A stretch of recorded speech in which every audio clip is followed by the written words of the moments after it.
Wala nang maraming paligoy-ligoy pa, diretso sa punto na. Maiksi lang ang komentaryo, pero diretso sa punto. Maraming kuro-kuro, may tiwali, may totoo.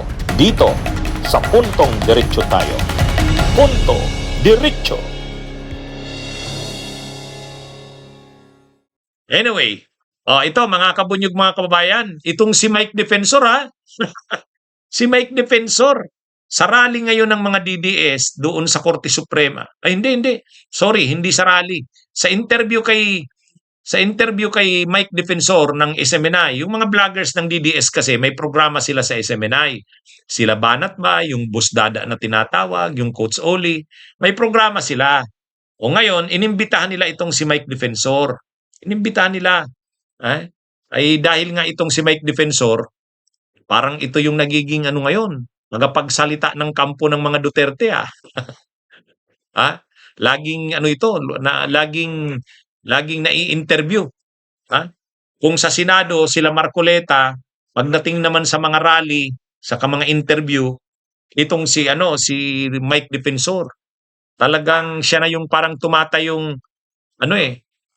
tagapagsalita sa mga rally ng mga Duterte.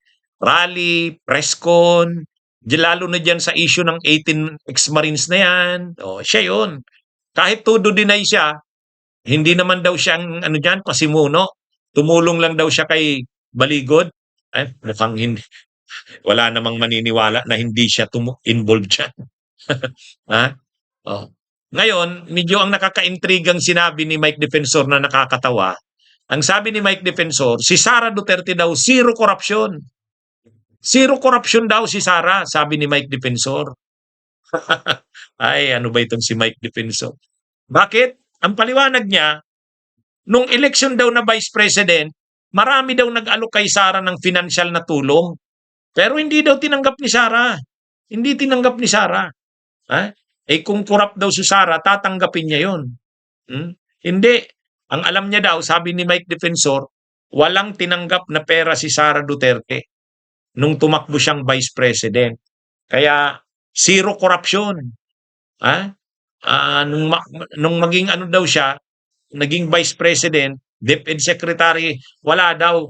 Yung mga issue daw na yan sa confidential funds, hindi daw totoo yan, sabi ni Mike Defensor.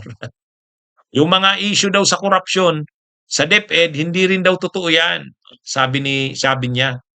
Believe nga daw siya kay Sara kasi zero corruption. Ito ang nabilib ako kay Inday. Sa corruption, wala. Zero. Zero. Bakit alam ko? Ang daming gusto tumulong, ayaw tanggapin Noon pa nung vice presidential campaign niya, wala namang tinanggapan ng pera yan Diba sabi nung ibang sa simbahan, ayaw namin, di ba na si BBM, itisin na namin kaysa si Inday Sara dahil sa EJK. Yan ang feeling ko unfair. Diba dapat, una, i-judge nyo si Inday Sara. May 6 years siya na naging mayor, nakita niyo yung performance niya. Pangalawa, magsalitay ninyo. Ito bang taong to talagang EJK? Hindi, sabi lang kasi ganito daw, nagagalit. Nako, kung naabot nila si GMA kung paano magalit noon, ibang klase magalit. Pero hindi to yung pang-api, trabaho. Pero nagagalit. Wala namang perfectong presidente. Wala namang perfectong tao. Lahat may kainaan. Pero, ito ang nabilib ko kay Inday. Sa corruption, wala. Zero. Zero. Bakit alam ko? Ang daming gusto tumulong, ayaw tanggapin Noon pa nung vice presidential campaign niya, wala namang tinanggapan ng pera yan Pero ang daming bintang sa kanya, napakaraming bintang sa kanya na eto, katulad nga lang nabawa ng confidential funds. At sinasabi mo na hindi nga siya tumatanggap ng ng tulong mula sa mga malalaking tao, ibang personalidad. So ito ba ay katulad din ang pananaw mo ba ay katulad din ng pananaw ng iba na ito ay malaking pamumulitika sa kanya? Ito talagang si Mike Defensor. Saang mundo ba ito?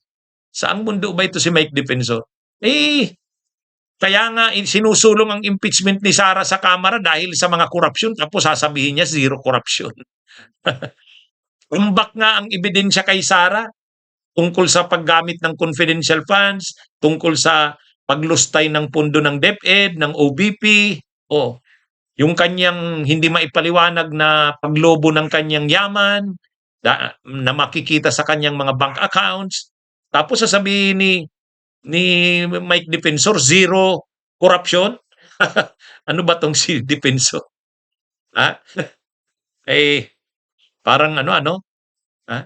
Maniwala pa tayo si Leni Robredo. O wala talagang nakuhang issue ng korupsyon. Yun ang zero corruption. Si Pinoy, pwede pa. Pero si Sara Duterte, ay sus. Hintayin mo, Mike Defensor, pag nagsimula na ang hearing ng Justice Committee, o lalabas doon. Lalabas yan doon. Ha? Yung mga ebidensya dyan sa paglustay ng confidential funds, ng pondo ng DepEd, pondo ng OBP, yung biglang yung mga laman ng kanyang mga bank accounts, yung hindi maipaliwanag na biglang pagyaman niya. At yung malaking discrepancies ng diniklara niya sa SALN at saka yung kanyang mga laman ng bank accounts niya. O yun, lalabas yan. Hintayin Mike Defensor at saka ng mga DDS.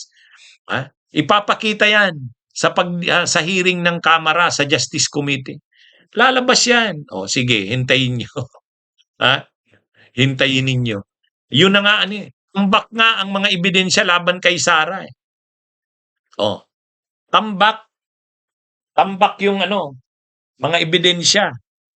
At ipapakita yan. Ipapakita yan sa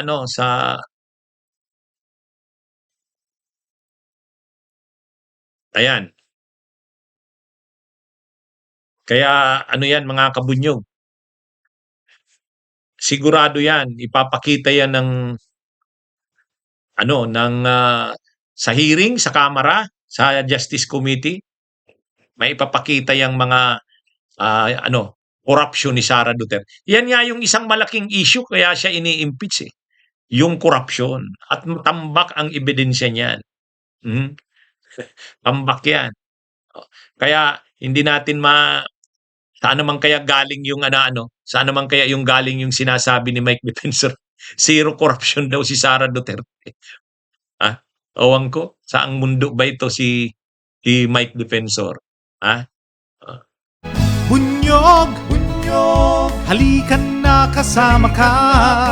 Bunyog, kapag buklod ay may pag-asa. Luzon, Visayas, Mindanao, isa ang pananaw. Sa bagong Pilipinas ang bunyog isisigaw. Bunyog, bunyog, bunyog.